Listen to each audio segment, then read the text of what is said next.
Hallo, welkom bij Kikker TV. Vandaag zijn we in de Hoekzak in Oostburg en we gaan hier kijken bij een jam sessie van de muziekschool. Alleen, ik heb gehoord dat de muziekschool ging stoppen. Ik ben benieuwd hoe dat zit. Kikker TV, of Kikker TV, welkom bij Kikker TV, Kikker TV, Kikker, lekker, lekker, kukker, Kikker, kukker.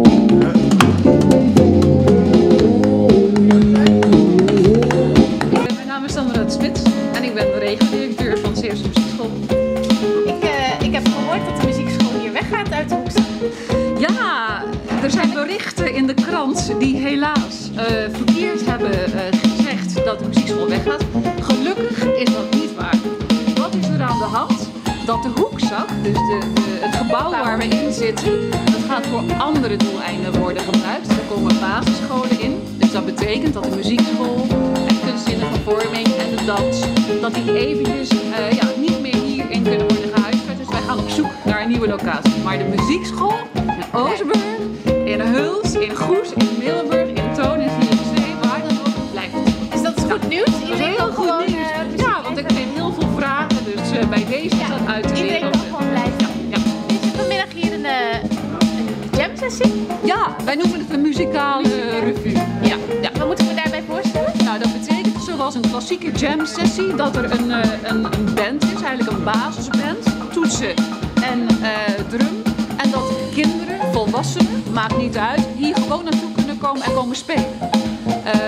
Je bent op voorbereid, dat is handig, maar je kan ook gewoon je instrumenten pakken en komen en denken, hé joh, leuk, in de bibliotheek, grote ruimte. Je hebt eigenlijk gelijk je publiek. Je hoeft niet te denken, nou dan sta ik hier maar in mijn uppie te spelen.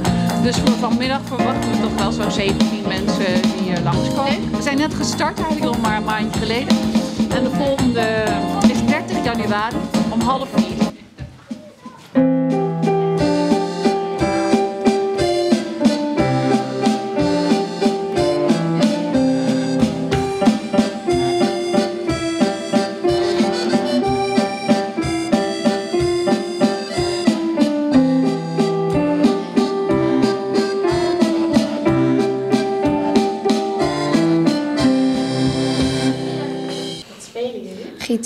Gitaar. En jullie doen straks mee daar? Ja. Als jullie de muziekles hebben, doen jullie dat ook samen dan? Ja. Dus jullie zijn het wel al gewend om met elkaar te spelen? Ja. Want nu moet je wel samen spelen met anderen waar je nog nooit mee gespeeld hebt. Is dat dan extra lastig? Ja. Nee. Ja. Ja? Nee. Ja.